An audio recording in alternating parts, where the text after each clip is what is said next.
2013 2013-তে যখন আমি প্রথম গ্রেপ্তার হই, আমাকে নিয়ে যান, আমাদের নেত্রীকে তারা গ্রেপ্তার করে।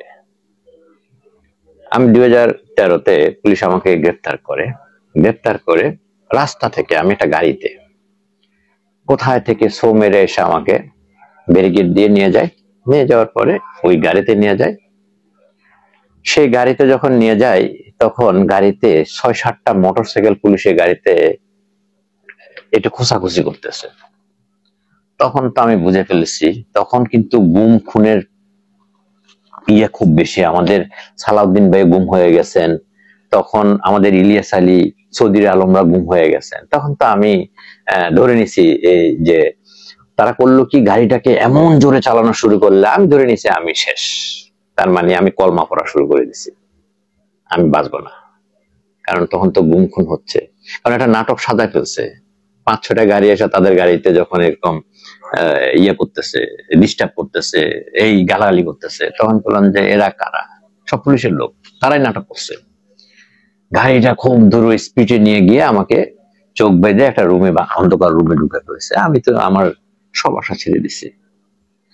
তখন আমি আমার সন্তানদের কথা মনে করি নাই। আমি তখন যে আমার জন্মের পর সন্দ্বীপে থাকা স্মৃতিগুলি আমার মাথার ভিতরে আসছে। আমি খুব অবাক হয়ে গেলাম। আমার পরিবারের কথা না আসে আমার ছোটবেলার স্মৃতির কথা মনে পড়লো। আমি তখন মৃত্যুর দিনও না, সময়টা গুনতেছি, যে আমি তখন আল্লাহকে ডাকতেছি, কলমা পড়তে হবে, মৃত্যুবরণ করতে হবে হয়তো কিছুক্ষণ পরে। ভাগ্যক্রমে আমি পরে জানতে পারি আমার এক বন্ধু 71 টিভিতে চাকরি করেন, সে টিভি স্কলে দিচ্ছে। তখন পুলিশের টনক নড়লো, তখন এই অন্ধকার রুম থেকে আলো রুমে নিয়ে আসলো। ততক্ষণ পর্যন্ত কিন্তু আমার ভিতরে পানি সব শুকাই গেছে। তখন গ্রেপ্তার হলাম, আমার জামিন দেয় না। হাইকোর্টে যখন গেল, বিচারপতি সরকারের পক্ষে পিপিকে বলে যে 220 পিস পেট্রোল বোমা নিতে, আমার বডি রিকভারি দেখালো, 220 পিস পেট্রোল বোমা নিতে তো ট্রাক লাগবে। দীর্ঘ প্রায় 4 মাস জেলে ছিলাম। তারপরে আবার বের হলাম, এরপরে আবার গ্রেপ্তার হলাম আন্দোলনে, হাসিনা বিরোধী আন্দোলনে আবার গ্রেপ্তার হলাম। ছোট্ট একটা রুমের মধ্যে 10 দিন, ছোট্ট একটা রুমের মধ্যে 6 ফিট বাই 8 ফিট একটা রুম, সেখানে একটা ছোট বাথরুমও আছে। 10 দিন টানা তালা মারা, একটা মিনিটের জন্য বেরোতে দেয় নাই। তো একটা রুমে 10টা দিন অন্ধকারে পড়ে থাকা যে কি কষ্ট। যারা আপনাকে যখন একটা কুকুরকে যখন একটা রুমের ভিতরে রাখবেন, 24 ঘন্টা বেঁধে রাখার পর যখন ছেড়ে দিবেন, সে পাগলের মতো ছুটে বেড়াবে, মানে নিঃশ্বাস পাইছি। সেখানে আমরা 10টা দিন অন্ধকার, কি অত্যাচার। আবার সেখান থেকে করলো কি, ধরে নিয়ে চালান করে দিল, নিয়ে গেল গাজীপুরে নিয়ে হাই সিকিউরিটি। তো চিন্তা করলাম যে হাই সিকিউরিটি জেল, সেখানে সব শীর্ষ সন্ত্রাসী, সেখানে সব জঙ্গলিদের সাথে রাখলো। আমরা কি জঙ্গি? আমরা কি শীর্ষ সন্ত্রাসী? সেখানে ফাঁসির আসামিদের সাথে আমাদেরকে বসবাস করতে হলো। কি করছো? ছোট্ট একটা জেলখানা, কাশিমপুর জেলখানা ছিলাম দীর্ঘদিন পর। আবার 3 মাস কি 3.5 মাস পর আবারও জামিন পেলাম। বাসায় আসলাম, আমার বাচ্চা ছোট বেবি বলতেছে, বাবা পুলিশ আসছে। আমি পুলিশ আসলে কি ভয় করে? তো ছোট মানুষ, সে তখন 5.5-6 বছর হবে। ও বাবা দেখাচ্ছে ভিতরে, বলতে পারে না। আমি বললাম কি? ধপধপ করে, কাঁধ ধপধপ করে, মানে ভয়ে ধপধপ করে। আমার 6 বছরের বাচ্চা। বাসায় আসলে বাসায় থাকতে পারি না। বাসায় এসে খাটের তল, আলমারি, বাথরুমের উপরে একটা রুম থাকে না, ফলসাদের উপরে, সেটার ভিতরে টর্চ দিয়ে দেখে, বিছানা আলমারির ভিতরে কাপড় চোপড় তছনছ করে ফেলে। তাহলে আমার ওই 6 বছরের বাচ্চা, আমার 7-8 পড়া আমার মেয়েটা, আমার বড় এই মেয়েগুলি, তাদের অবস্থা চিন্তা করেন। আমি কিন্তু আমার অবস্থা নিয়ে কিন্তু আমি এক বিন্দু চিন্তা করি না। আমি তো যুদ্ধ করতেছি দেশের জন্য, আমি তো আমার জন্য করি না। কারণ আমার ভিতরে ওই ফিলিংসটা আসেনি যে আমার সন্তানরা কষ্ট করতেছে। এরপরেও আরো অ্যারেস্ট হয়েছি, বেরিয়েছি, বছর পার হয়ে গেছে। জুলাই আন্দোলনে আমার বাসার নিচে সারাক্ষণ পুলিশ বসায় রাখে। তো হোটেলে আত্মীয় স্বজনের বাসায়, বন্ধু বান্ধবের বাসায় বুঝছেন, 2 দিন থাকার পর তারা ভয়ে অস্থির হয়ে যেত, থাকার জায়গা পেতাম না। হোটেলে খেতাম, খাইতে খেতে গ্যাস হয়ে গেছে, গ্যাস্ট্রিক হয়ে গেছে, ঠিক আছে। মানে এমন বাজে অবস্থা হচ্ছে খাইতে খেতে। একদিন আমি বাসায় গেছি, বাসায় গিয়ে 2টা শান্তিতে ভাত খাবো, বাসায় গেলাম, শুধু ভাতটা খেলাম, খাওয়ার সাথে সাথে আমি আবার নেমে গেছি সাথে সাথে। আমি জাস্ট গেট পার হয়ে একটা বিল্ডিং ক্রস করতে না করতে পুলিশ আমার বাসায় ঢুকতেছে। এ কিভাবে সম্ভব? আমি তো 10 মিনিটও না, পুলিশের খবর পাইতে হবে, আসতে হবে, এই 10টা মিনিটও আমি সময় পেলাম না। আমার বাসায় পুলিশ ঢুকলো, ঢুকে আবার তছনছ হলো।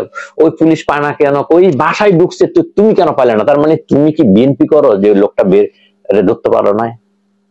ওই লোকটা পরে জুলাই আন্দোলনের পরে ওই অফিসারটা আমার বলছে, ভাই কত কথা শুনছি, আপনাকে অ্যারেস্ট করার জন্য এত চেষ্টা করছি, এখানে সেখানে ঘুরছে, আপনার বাসার নিচে ছদ্মবেশে বসে থাকতাম, কখন বাসায় ঢুকবেন, কখন আপনাকে ধরে নিয়ে যাব, নির্দেশ ছিল।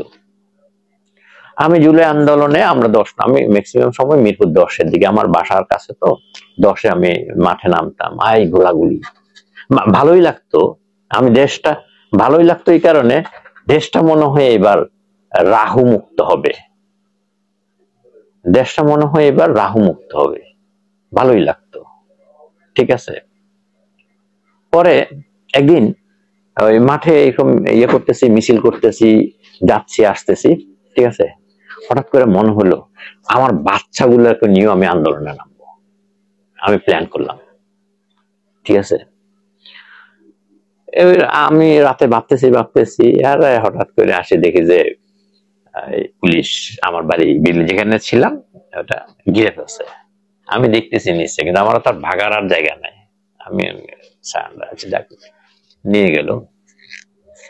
গেল সারা রাত, 11:30-12টার দিকে ডিবি অফিসে ঢুকাইলো, চোখ টোক বেঁধে নিয়ে গেল। মানে মানে রাস্তা তো ফাঁকা, খুব স্পিডে, কোথায় নিচ্ছে না নিচ্ছে জানি না। পরে দেখলাম যে চোখ বাঁধা অবস্থায় রুমে খুললো, চোখ খুলে ভিতরে ঢুকলাম, দেখি যে আমার সমস্ত নেতারা ভিতরে ডিবি অফিসে নিয়ে গেল। নিয়ে যাওয়ার পরে 13 দিন রিমান্ডে ছিলাম।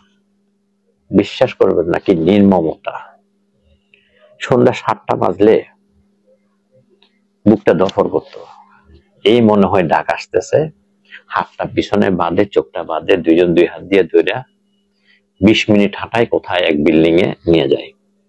কোথায় নিচ্ছে আমরা তো জানি না। নিয়ে টর্চার কত রকম দেখেন, এই কোমর থেকে নিচ পর্যন্ত, প্রথমে হাঁটুতে বাড়ি দেয় 6-7টা এখানে বাড়ি দেয়, এরকম ইয়ে ছিল বাঁশের লাঠি, গজারির মতো, এই জাস্ট এইটুকু জায়গায় প্রথমে বাড়ি দিবে। এই বাড়িগুলি মানে এখানে বাড়িটা পড়ার সাথে সাথে মনে হচ্ছে যে জীবনটা শেষ হয়ে যায়। এরপরে এই কোমর থেকে নিচ পর্যন্ত প্রথমে মারে। টর্চারটা কি? তা আমরা ধরেন জিজ্ঞাসাবাদ করে, তো এরকম চেয়ারে বসা, তা আমরা তো ভদ্র, চোখ তো বাঁধা, বোঝা যায় না, চেয়ারে বসা, ঠাস করে ইয়ে দিয়ে দেয়, কি বলে এটাকে, ওই শর্ট, কারেন্টের শর্ট, 39 সেকেন্ড 40 সেকেন্ড শর্ট, কারেন্টের শর্ট, বুঝেন কি কষ্ট। একদিন আমি শুয়ে আছি, টুকু ভাইকে, সুলতান সালাউদ্দিন টুকু ভাইকে নিয়ে গেল, যাওয়ার পরে তো যখন ভিতরে ঢুকে চোখ টোক লাল হয়ে রয়েছে, কিছু বলতে পারে না। আমাদের তো অনেক কর্মীরা আছে, আমরা যখন আমাদের অত্যাচার করে না, আমরা আয়সা তখন কিছু বলতে না, মুখটা বুঝে সহ্য করতে হয়, আয়সা গিয়ে আসতে চুপ করে ওয়ালের পাশে মুখটা ফিরে শুয়ে থাকি। ব্যথার যন্ত্রণা তো কাকে বলবেন, সব স্তব্ধর মতো তাকায় থাকে, বাইকে মারছে কিন্তু কিছু বলতে পারে না, আমিও বলতে পারি না, তারাও কিছু বলে না। আইসা একটু কেউ পানি দেয়, একটু বুঝায়, টিপে দেয়, ভাই ঘুমান। অনেক কষ্ট। ঠাস করে লটকা ফেলছে টুকু বাইট, ব্যথা, হাতটা মনে হয় ছুটে গেছে রে তেজি, আমার বলতেছে। এভাবে অত্যাচার করছে। হয়তো এই সরকার যদি জুলাই আন্দোলন যদি না হতো, আমরা মৃত্যুবরণ করতাম।